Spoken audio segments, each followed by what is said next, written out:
Hey y'all, back again with another Apocalyptic Shadow Guide, this time featuring a boss that hasn't been around since the very beginning of this game mode, Argenti. Man, it's crazy that AS has now been out for 1.5 years, starting to feel old at this point. As per usual, feel free to check the timestamps in the description if you'd like to skip to any of the sections listed here. For those that would like to contribute to their clears or take a look at sample teams, the Google form to submit them and the spreadsheet to view them are both contained below. I'll only be covering the bananas briefly since I already covered them in my 3.1 AS guide, so let's start by looking at what's changed between then and now. Probably the most glaring change is a 266% increase in HP, going from a hefty 5.54 million to almost 15 million shared across 5 targets. That being said, at least we get a team-wide advance on break instead of a full heal, giving teams a lot more time to burst down the bananas when it hurts. Not to mention that RMC is insanely busted with their new enhanced basic, inflicting 2 AoE attacks for the price of 1 turn for maximum banana breakage. Basic and skill damage boosts being shifted to Memo Sprite skill and break damage is certainly a choice though, as it changes towards favoring way more specific archetypes. The selectable buffs have generally gotten better uptime, but are also much more specific, with the damage buffs being locked to Remembrance and Erudition, which already excel versus this fight, and the speed boost being shifted to Dot rather than Break. Interestingly, Serval can proc the DOT condition should you use her in a Dot team, or if you're really crazy, hypercarry Serval, so if damage isn't a concern, that buff could be worth considering on budget Thirda teams. With Remembrance raising the AoE ceiling as much as they have, this degree of HP inflation is sadly to be expected at this point, much as is the case with Pure Fiction. It probably isn't a coincidence that all 3 archetypes favored by this stage buffs are Pure Fiction's current queens either. Bananas with its high AoE attack check is nothing if not essentially a Pure Fiction benchmark, so these buffs just seem to be outlining Hoyo's expectations for what AoE is supposed to be, at least for now. Moving on to Argenti, his selectable buffs range from the following 3 options. 1. Doubling down on the increased break damage debuff. 2. A general defense shred buff that benefits hypercarries quite a bit. And 3. A slow but strong stacking crit damage buff that's really only worth it for SP guzzlers like Archer and Dill. It's a good thing all of these buffs are damage oriented, as this rerunning Argenti has over 6 million HP to go through.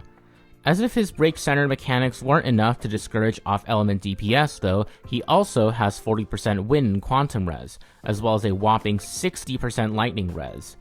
At least his shields have 20% res across the board, so they're a bit fairer. But 363 to 436k HP to take down isn't exactly an easy task either. Everyone also comes down with the standard 40% effect res, with Argenti himself being CC immune on top of that. So realistically, the only delays you'll be getting are by breaking him, or slowing for those rare few. Which, to be honest, I'm not sure if Argenti needs slowing looking at his and his shield's sub 134 speed across the board. Being a remnant of Apocalyptic Shadow's verse lineup, the focus is solely on breaking him, with his summons providing very little in the way of buffs or toughness damage to justify focusing them over Argenti, given you have the choice. Similarly, this means that being able to burst and kill Argenti is of utmost importance, so single target and blast DPS hold the advantage here. The forced quote-unquote AoE phase is for the honored shields that need to be cleared in phase 2, and even then, certain teams can elect to skip this altogether if aiming to speedrun this boss. Speaking of the honored, if fighting them straight on, killing them to remove their annoying taunts, should you wish to do so, is the most effective. You may also want to put any blast DPS towards the center for this reason, so that way they aren't locked to targeting 2 shields at once instead of 3. Lots of front-loaded AoE energy also comes this fight, so you might be surprised to find some characters getting their ult faster than they should, like Ron May getting hers up before her first turn ends, ensuring much better starting uptime. And with Argenti being so slow, Sustainless is most certainly a viable option for certain units here, so do keep it in mind when team building.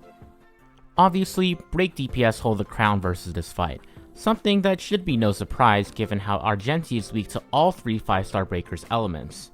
Single target and blast edge out AoE as mentioned before, those strong AoE teams here tend to have pretty competent toughness values all around to stay pretty competitive. Hunt March is actually quite strong with the Dahlia's release, matching her fellow breakers in cost-by-cost comparison, though she usually prefers Sustainless and higher support investment to match. Still though, if you happen to have all the break supports but find a DPS option difficult, then she's certainly worth considering. Most DPS rely on the MC quite heavily, be it Harmony MC for break or Remembrance MC for anyone else. So DPS that are able to do without, such as break teams with Fugue, Dahlia, and or Ron May, or hyper carries like Finon and Archer, deserve a special mention for generally enabling a much stronger Bananas clear. For the can work DPS, well, I've just seen clears involving them, so I know that they can do it, but beyond that, try at your own risk. Sustains-wise, Gallagher and Lingsha are the clear choices versus a Fire Weak break-focused boss, and either can be more useful depending on what exactly your team needs. There isn't much CC to worry about besides the taunt on phase 2, which can be ignored via kills anyways, and with how slow this stage's enemies are, most Sustains won't be struggling to meet the damage check. Heck, you could run Lynx if you wanted to in order to dispel phase 2's AoE taunt the old-fashioned way. Supports-wise, break supports are far and away the easiest way to beat this stage, especially with Bananas being about as anti-break as you can get, minus like Flame Reaver. With this being a pure break-oriented stage, Ronmei also shines again as the reliable toughness-shredding general support. Outside of break, the Cyrene RMC core is pretty strong with plentiful ice weakness this stage. Otherwise, your usual best in slot support should do just fine. Special shoutout to Asta, whose speed boost and fire bounce attacks can put into work versus this stage if your breaking options are really stretched thin, or you just want to try someone new out. Argenti is a pretty simple boss, mainly switching between two stances and adding a third one in phase 2. His first stance, the Chivalric Wrath stance, gives him 10% damage reduction and locks his toughness whenever 4 spear tips are on the field. Spear tips will deal a small amount of AoE, which is over doubled if one of them is soul freed, and inflict minor toughness and damage whenever killed. Ideally, you'd kill one of them and then full focus Argenti down. Turn 1, which happens at around 15 AV, has him perform Lance's Summon. Whenever Lance's Summon occurs, he spawns 4 spear tips, one of which will be soul freed, and in this case immediately follows up with Sweeping Lance, a segmented AoE attack that restores all spears' toughnesses.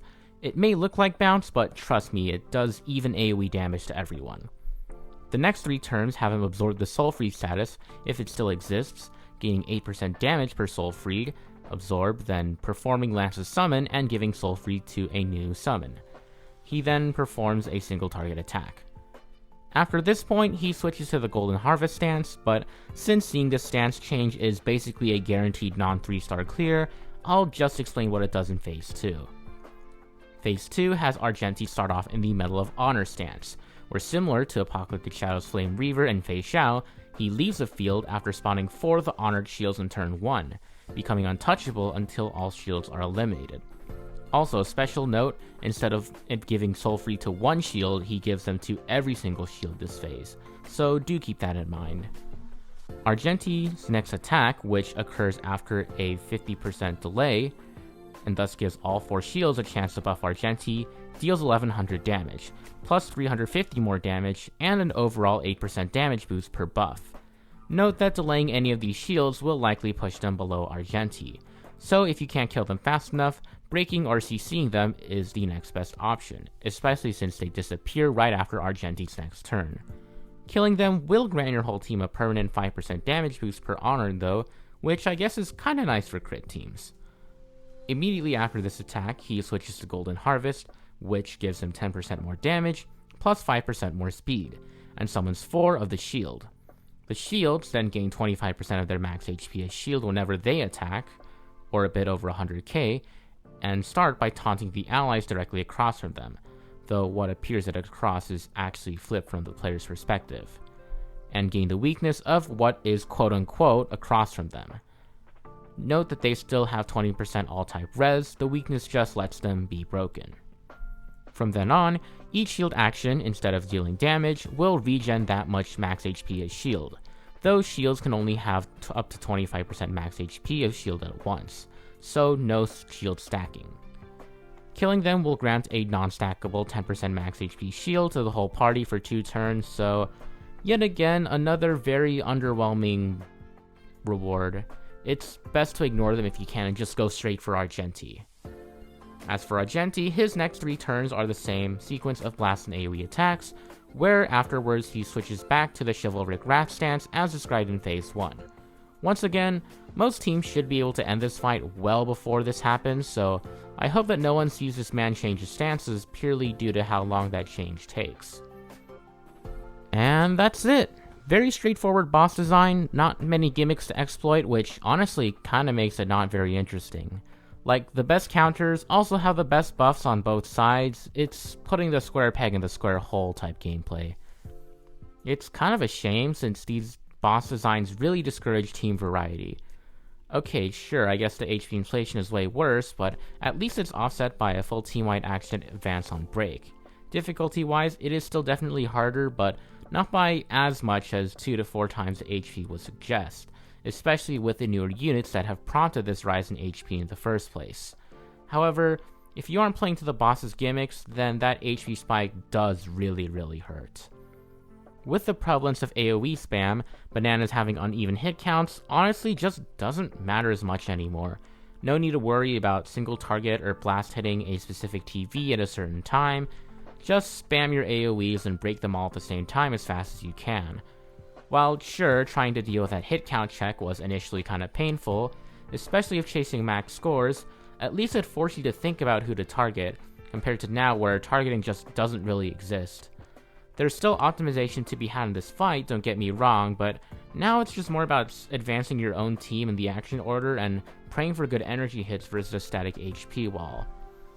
And as for Argenti, well, I can't give him too much flack for being a mechanically simple boss, given he was part of the very first APOC Shadow rotation, but the fact that he fits right in with Bananas for how straightforward of a single target break check he is, versus Bananas' straightforward AoE hit check, is kind of concerning. There's certainly nothing wrong with simple bosses once in a while, but simple bosses having such a huge disparity between their intended and not so intended teams, in stark contrast with more interactive fights like APOC Shadow's Hule and Flame Reaver, is quite worrying. Invalidating old teams to this degree is exactly the worst of what Power Creep has to offer, and while it definitely doesn't ruin the gameplay experience, I will say that it makes it feel a whole lot less interesting. That being said, what do you think? Is this criticism a bit too harsh? Let me know in the comments below. Despite my gripes with this rotation, I am glad to see our Silver Knight of Virtuous Gallantry make his triumphant return. It just feels long overdue, I guess. You know who's not long overdue for a rerun? Yeah, this egghead. Now that we have a more useful break buff instead of that redundant full heal, I can't wait to bring my Dahlia and crack this dragon shell. Good luck to everyone though, Pollock still sucks. Thanks for watching.